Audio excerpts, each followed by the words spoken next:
Shalom, bersyukur atas kebaikan Tuhan di dalam kehidupan kita. Tuhan tidak pernah meninggalkan kita. Tuhan selalu membimbing kehidupan kita dengan kehendak-Nya yang selalu Tuhan nyatakan dalam hidup ini setiap hari, agar kita terus berjalan sesuai dengan isi hati Tuhan, sehingga hidup kita senantiasa diberkati oleh Tuhan. Bahkan ketika kita harus melewati goncangan dan pencobaan, kekuatan Tuhan selalu hadir, memberikan kita kemampuan untuk melewatinya. Dan so pasti Anda akan menjadi orang-orang yang mengalami kemenangan-kemenangan iman bersama dengan Tuhan, sehingga kita tidak mudah goyah, tidak mudah putus asa, tidak mudah tawar hati, tapi tetap setia dan semangat di dalam Tuhan Yesus, karena percaya kesetiaan kita di dalam Tuhan tidak akan sia-sia. Puji Tuhan. Kembali Anda mengikuti renungan malam dekat Tuhan yang akan memberkati Anda pada hari ini. Dan tema renungan kita pada hari ini adalah iman di dalam keseharian Anda. Saudaraku, kita punya iman. Dan iman itu harus terlihat dalam keseharian kita, dalam kegiatan kita sehari-hari. Iman itu harus mencolok, harus kelihatan, bukan disembunyikan. Ini yang Tuhan mau dalam hidup ini, saudaraku. Dan sebelum lebih lanjut lagi, mari kita terlebih dahulu satukan hati dan kita berdoa. Bapa Surgawi, dalam nama Tuhan Yesus, kami mengucap syukur atas berkat dan kebaikan Tuhan dalam hidup kami. Dan saat ini kami siap untuk diberkati dengan kebenaran firman Tuhan. Dalam nama Tuhan Yesus, haleluya, amin. Renungan firman Tuhan diambil dari 1 Yohanes 1 ayat yang ke-6. Kita sudah sampai di kitab 1 Yohanes. Setiap hari, setiap pasal dalam sebuah kitab kita renungkan bersama-sama. Dan sekarang ini sudah sampai di kitab 1 Yohanes. Kemarin berarti kitab apa ya? 2 Petrus. Sekarang sudah masuk 1 Yohanes 1 ayat yang ke-6. Demikian firman Tuhan. Jika kita katakan bahwa kita beroleh persekutuan dengan Dia, namun kita hidup di dalam kegelapan, kita berdusta dan kita tidak melakukan kebenaran.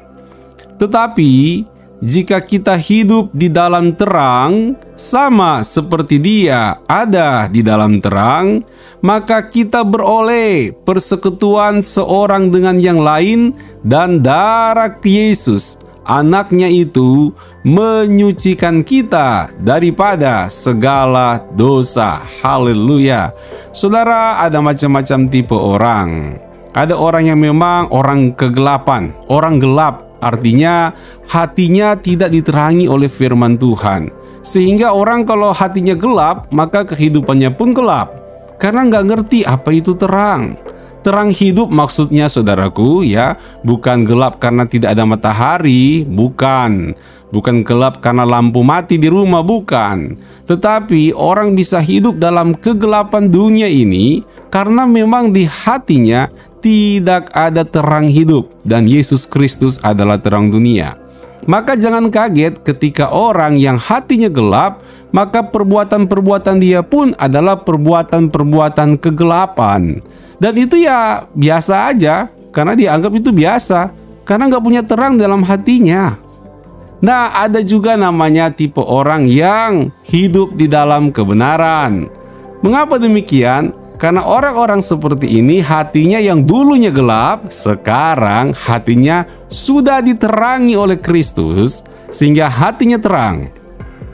Hatinya terang, maka hidupnya menjadi terang, sehingga lebih senang untuk melakukan perbuatan-perbuatan anak terang, perbuatan-perbuatan orang-orang yang telah diterangi oleh Tuhan, yang sering kita sebut sebagai perbuatan-perbuatan kebenaran.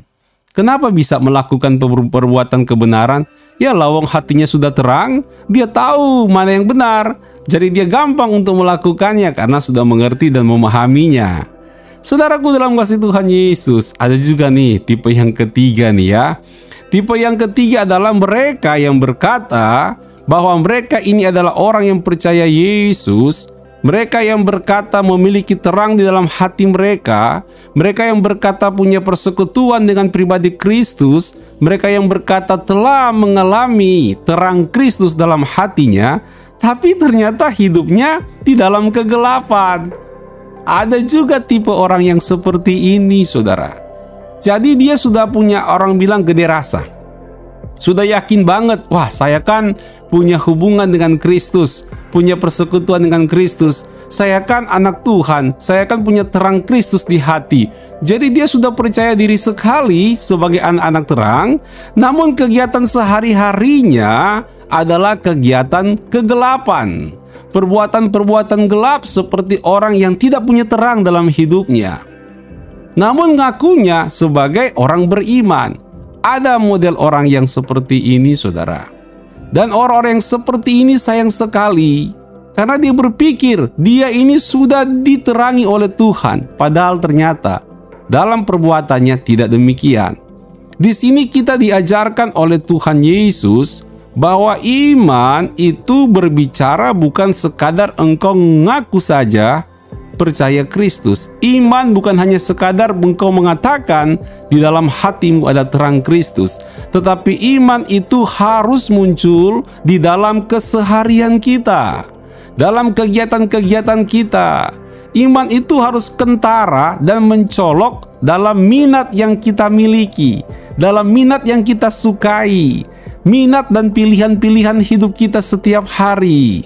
Ketika minat Anda adalah condong lebih senang pada kegelapan, dan Anda memutuskan kegiatan hari-hari Anda untuk melakukan berbagai kegiatan-kegiatan dalam gelapnya dunia ini, kegiatan-kegiatan gelap, kegiatan-kegiatan yang tidak berkenan di hadapan Tuhan, maka perlu pertanyaan besar, betul nggak ada terang dalam hati kita kalau perbuatan kita seperti itu? Oleh sebab itu, saudaraku, supaya kita tidak ragu dan tetap yakin, tetap punya suatu keyakinan yang teguh dalam hati bahwa kita ini adalah orang-orang terang, punya iman, maka firman Allah mendorong kita agar kita hidup keseharian kita betul-betul benar-benar kita komitmen mau hidup dalam terang, seperti yang kita percayai. Seperti kata firman Tuhan, kita hidup di dalam terang sama seperti Dia ada di dalam terang. Nah, Kristus menjadi pola, menjadi contoh, menjadi teladan bagi kita untuk mengetahui hari ini aku sudah hidup dalam terang atau enggak ya. Contohnya apa? Tuhan Yesus. Minggu ini aku sudah hidup dalam terang enggak ya? Contohnya apa? Teladan Tuhan Yesus. Niat saya berikutnya, hari-hari berikutnya adalah minat yang menunjukkan hidup dalam terang gak ya? Apa teladannya? Apa patokannya? Yesus Kristus dan firman-Nya. Maka otomatis benar-benar Anda akan memperoleh persekutuan seorang dengan yang lainnya yang betul-betul diikat oleh darah Kristus. Dan ini akan makin hari menyucikan hidup kita di dalam kebenaran. Dengan demikian, engkau sedang mempraktikkan imanmu. Engkau berkata engkau beriman kepada Tuhan, dan dalam keseharian Anda terlihat memang Anda punya iman. Jadi jangan seperti firman Allah berkata ya, bahwa orang itu hanya bunyi-bunyian saja tapi nggak ada isinya. Kalau dalam peribahasa itu tong kosong berbunyi nyaring. Itu yang dikatakan oleh Paulus, hanya bunyi nggak ada isi dan sebagainya. Hati-hati, jangan kita sudah terlalu percaya diri, beriman kepada Tuhan, tetapi dalam keseharian kita nggak kelihatan iman kita. Nanti repot cara kita mengiring Tuhan. Nanti kita akan penuh dengan keraguan, penuh dengan tanda tanya, penuh dengan ketidakyakinan. Apalagi sedang dalam pencobaan, tambah gamang hidup kita, tambah nggak stabil iman kita. Jadi pada saat ini, ayo firman Tuhan mengingatkan, mari pastikan imanmu terlihat di dalam keseharian hidupmu. Puji Tuhan, Tuhan Yesus memberkati. Mari kita berdoa. Bapa Sorgawi, kami mengucap syukur buat kebenaran firman Tuhan. Tuhan, tolong kami rindu, kami punya iman, terlihat dalam kehidupan kami keseharian, nyata dalam minat kami, nyata dalam niat kami, nyata dalam pilihan-pilihan dari niat kami, yang betul-betul pilihan sebagai orang-orang terang, hidup di dalam terang, tidak hidup dalam kegelapan dunia ini. Terima kasih Bapa, terpujilah nama Tuhan. Tuhan berkati umat-Mu ketika mereka akan beristirahat dengan tenang di dalam berkat dan kemurahan Tuhan. dalam nama Tuhan Yesus. Haleluya. Amin.